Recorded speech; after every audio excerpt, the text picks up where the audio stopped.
प्यारे बच्चों, motion education में आपका स्वागत है। मैं आपका अपना किशन कुमार पाठक आज आपके लिए लाया हूं पाठ 9 अवकल समीकरण के अंदर अवकल समीकरण का निर्माण करना। ठीक है, कल आपने पढ़ा कि अवकल समीकरण से घात और कोटि कैसे निकालते हैं। आज अपन पढ़ेंगे अवकल समीकरण का निर्माण कैसे करते हैं। अवकल समीकरण के निर्माण से पहले मैं आपको एक शब्द बताना चाहूँगा, स्वेच्छ अचर। आएगा आपके कानों में, ये बार बार सुनाई देगा आपको। स्वेच्छ अचर अंग्रेजी में कहते हैं आर्बिट्ररी कांस्टेंट। आर्बिट्ररी कांस्टेंट, ये स्वेच्छ अचर क्या है?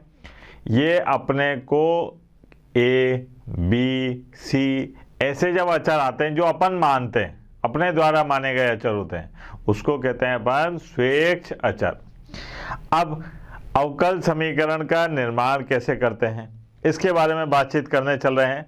तो आपको पता है कि अवकल समीकरण क्या होती है?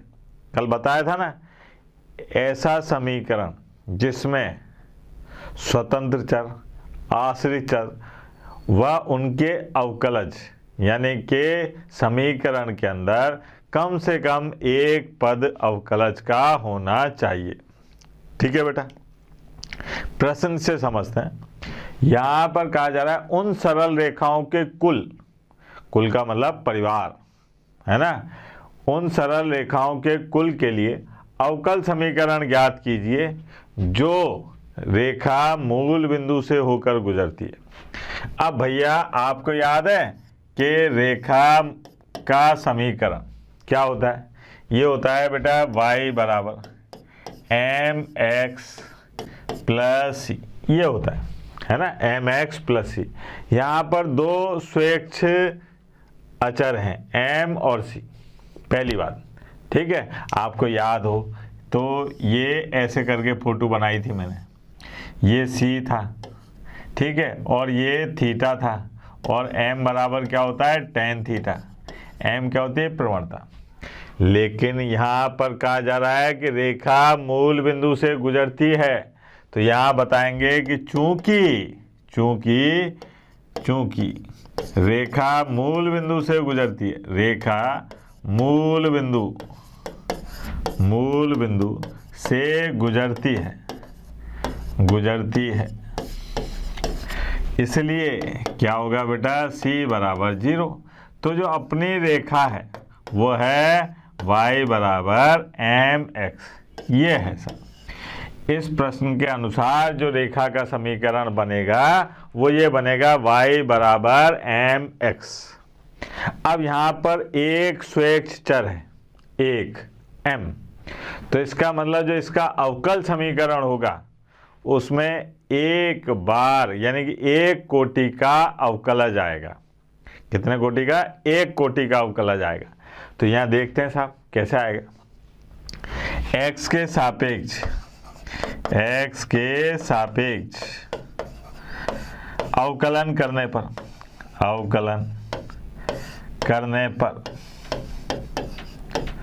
अब x के सापेक्ष अवकलन करने पर आ गया dy बटे dx और बराबर m। ये हो गई समीकरण 2। अब अपना उद्देश्य क्या है साहब? इस समीकरण में उद्देश्य होता है इसको गायब करना, स्वेच्छ अचर को विलुप्त करना। अब बालक यहाँ पर एक दिमाग में क्वेश्चन ला सकता है कि सर इसका तो बहुत आसान तरीका है, एक बार और अवकलन कर लो तो ये हो जाएगा d2y dx², और ये m है, अचर है, तो इसका अवकलन हो गया 0। लेकिन ये बात याद रखनी चाहिए कि जितने आर्बिट्ररी कांस्टेंट होंगे तो जो अवकल समीकरण प्राप्त होगी उसकी कोटि उतनी ही होगी। यहाँ पर एक स्वेच्छ अचर है तो इसका मतलब इससे प्राप्त अवकल समीकरण की कोटि 1 होगी। अगर यहाँ दो स्वेच्छ अचर होते तो इससे प्राप्त या इससे बनी अवकल समीकरण की कोटि 2 होती। ठीक है। तो यहाँ पर अब अपने को इस m को हटाना है या गायब करना है। तो आ जाओ साहब मैदान में।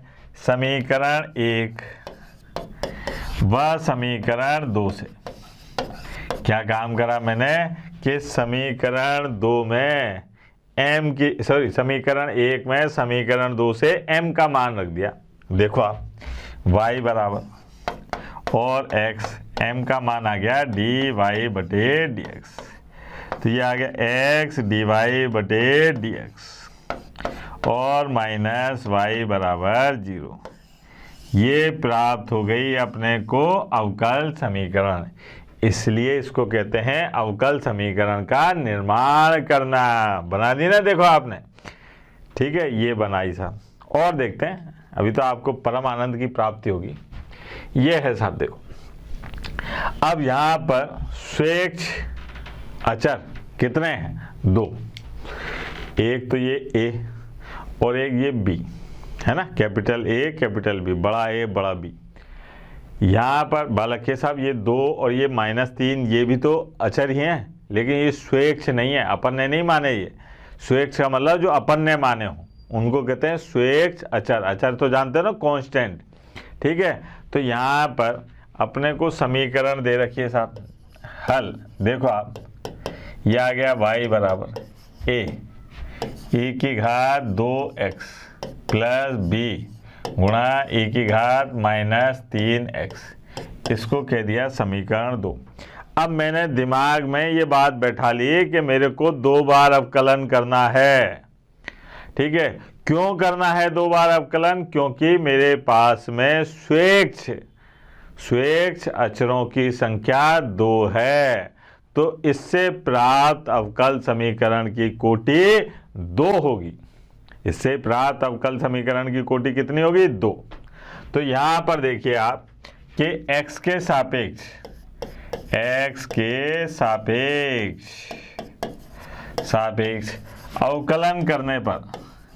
अवकलन पर x के सापेक्ष अवकलन करने पर क्या आएगा बेटा?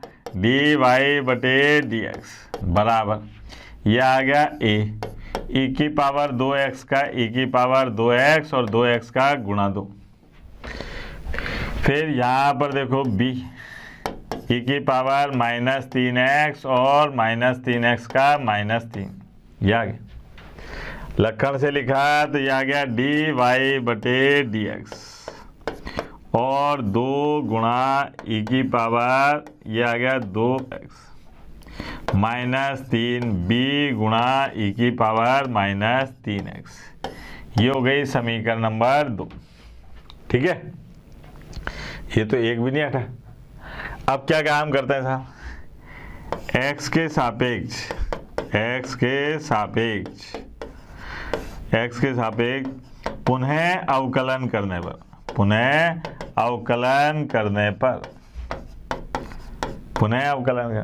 अब बालक के साथ पहले तो नहीं करा था, तो मैंने आपको बताया ना, उसमें स्वेच्छ अचर कितना था? 1। इसमें कितने हैं? 2। तो अपने को कोटि 2 तो बनानी पड़ेगी। तो यहाँ पर आ गए d2y और dx की घात 2, ये आ जाएगा 4 a गुणा e की घात 2x, ये आ जाएगा प्लस, है ना, देखना जरा, 10 प्लस के 9 और b e की घात -3x, ये हो गई 3। अब भाई यहाँ से कुछ घटता दिखाई नहीं दे रहा, ऐसे तो चलते जाएंगे, ये बढ़ते जाएंगे और 2 से ज़्यादा अपन चल नहीं सकते। क्यों बेटा? क्योंकि अगर 2 से ज़्यादा जाएंगे तो ये गड़बड़ हो जाएगा, क्योंकि स्वेच्छ अचर तो 2 ही हैं, तो 2 से ज़्यादा बार अवकलन नहीं कर सकते। तो अपन ने क्या काम करा? अब समीकरण 2 प्लस समीकरण 3 से समीकरण 2 और 3 को मैंने जोड़ दिया। देखना जरा, तो क्या आएगा साहब? समीकरण 2 और 3 को अगर जोड़ते हैं तो ये आया साहब d2y dx square plus dy बटे dx और बराबर। अब इन दोनों को जोड़ो आप, 2 और 4 कितना आ गया? 6। तो ये आ गया 6 और a गुणा e की पावर 2x। फिर इन दोनों को जोड़ो तो ये आ गया +6 और b गुणा e की पावर -3x। ये हो गया सब, ठीक है। अब इन दोनों में से देखो आप, d2y dx की घात 2 प्लस dy/dx और 6 आ गया कॉमन, a गुणा e की पावर 2x प्लस b गुणा e की पावर -3x। ये हो गया, ठीक है। अब क्या काम करते हैं कि कभी इसको देखो और कभी इसको देखो, कभी इसको देखो, कभी इसको देखो, कभी इसको देखो। क्या दिख रहा है कि ये दोनों तो सेम है। तो यहाँ पर लिख दें अपन समीकरण 1 से, समीकरण 1 से क्या हो जाएगा बेटा, d2y dx की घात 2 प्लस dy/dx और बराबर 6y। ये आ गया। अपना उद्देश्य क्या था बेटा इसमें? अवकल समीकरण का उद्देश्य क्या रहता है कि समीकरण के हल से अवकल समीकरण निकालने के लिए जो भी आर्बिट्ररी कांस्टेंट हैं यानी कि स्वेच्छ अचर हैं उनको हटाना है। देखो गायब हो गए, ए और बी गए ना। अब ए और बी गए तो यहाँ पर आ गया साहब d2y और dx की घात 2 प्लस dy/dx -6y बराबर 0। ये आ गया सब, ये ठीक है। ये अपने को प्राप्त हुई अवकल समीकरण, है ना। हो रही है ना परमानंद की प्राप्ति। और देखिए मजा आता है भाई ऐसे प्रश्न करने में ना। ये देखो आप, वाह टू गुड। ये है y वक्र कुल, या कुल से मतलब वो कुल नहीं है, टोटल वाला कुल नहीं है। कुल का मतलब वो है ना रघुकुल रीत सदा चली आई, तो पीढ़ियाँ परिवार उसके बारे में बातचीत कर रहा। वक्र कुल, यहाँ पर a और b के मान रखते जाओ, खूब सारी पीढ़ियाँ बनती जाएंगी, है ना। तो वो है जी। अब इसका अवकल समीकरण ज्ञात करना है। देखना जरा यहाँ पर हल, यह है y बराबर e की घात x a cos x plus b sin x, ठीक है। ये है एक नंबर।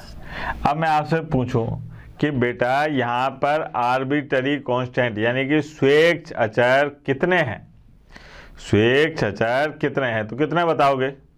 2 हैं, a और b, है ना। 2 हैं a और b। अब क्या काम करते हैं अपन कि यहाँ पर x के सापेक्ष अवकलन करने पर क्या हो जाएगा बेटा? x के सापेक्ष अवकलन करने पर dy/dx, है ना, बराबर e की घात x, पहले को छोड़ा और दूसरे का अवकलन प्लस b cos x, फिर प्लस दूसरे को छोड़ा है, छोड़ो पकड़ो नियम लगा रहा हूँ, याद है ना। ये आ गया b sin x और e की घात x, ये आ गया। अरे ये क्या है? इसको देखते ही कुछ कुछ होना चाहिए। ये क्या है बेटा? अरे ये तो समीकरण 1 से y का मान है। तो यहाँ पर समीकरण 1 से क्या हो जाएगा?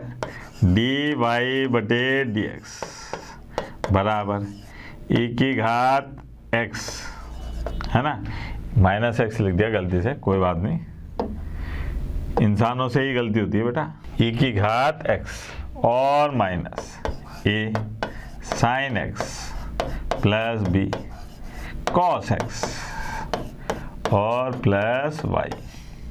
ये हो गई समीकरण नंबर 2, ठीक है। अब साहब पुनः x के सापेक्ष अवकलन करने पर, पुनः x के सापेक्ष अवकलन करने पर अब पुनः x के सापेक्ष अवकलन कर रहे हैं तो d/y dx की घात 2 बराबर, इसको वही छोड़ो पकड़ो नियम, पहले को छोड़ा और दूसरे का अवकलन, तो ये आ गया a cos x और माइनस b sin x। ठीक है, फिर प्लस यहाँ आएगा अपने पास में माइनस a sin x और b cos x और साहब e की घात x प्लस dy/dx। ये हो गया साहब। अब इसको ध्यान से देखो आप, ये जो है ये इसका माइनस, ये क्या है माइनस y, ये क्या है बेटा माइनस y। तो समीकरण 1 व समीकरण 2 से, समीकरण 1 व समीकरण 2 से क्या हो जाएगा बेटा, देखना जरा, d/y और dx की घात 2, ये है माइनस y।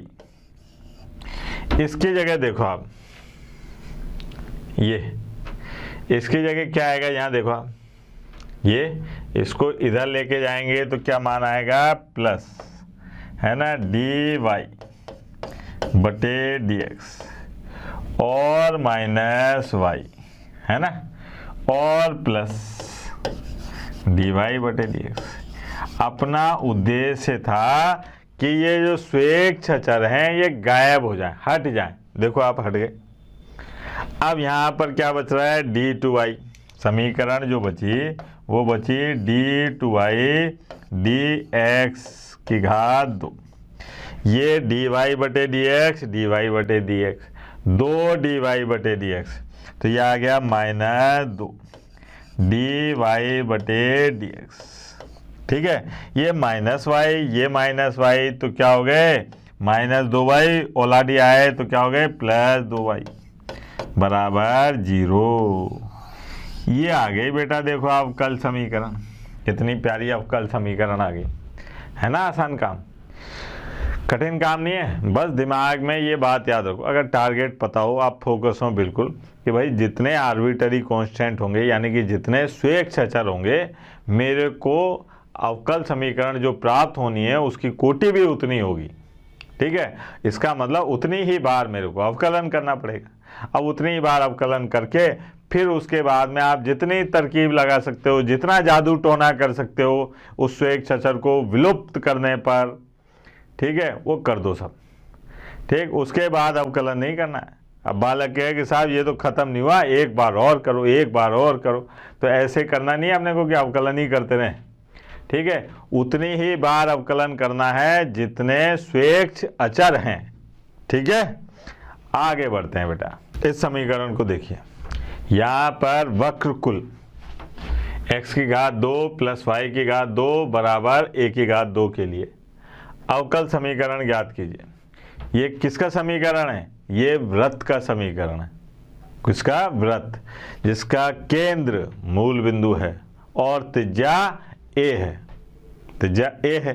तो a क्या है, आर्बिटरी कांस्टेंट, स्वेच्छ अचर। कितने हैं स्वेच्छ अचर, 1। तो इससे जो प्राप्त होगी अवकल समीकरण, उसकी कोटि कितनी होगी, उसकी कोटि भी होगी 1, उसकी कोटि भी कितनी होगी 1। तो चले मैदान में, यहाँ पर आए साहब हल, हल ये है x की घात 2 प्लस y की घात 2 बराबर a की घात 2, 1 नंबर। अब यहाँ से x के सापेक्ष अवकलन करने पर, अवकलन करने पर क्या हो जाएगा, x के सापेक्ष अवकलन करने पर 2x प्लस 2y और dy/dx, ये आ गया। a की घात 2 का 0, अब 2 कॉमन आगे जा रहा है तो y और dy/dx बराबर माइनस x dy/dx। ठीक है, dy/dx बराबर माइनस एक्स बटा वाई और डी वाई बटे डी एक्स प्लस एक्स बटे वाई बराबर 0। ये आ गया अपने पास में अवकल समीकरण। ठीक है, कितना आसान था ये, ज़्यादा कठिन नहीं था। और देखते हैं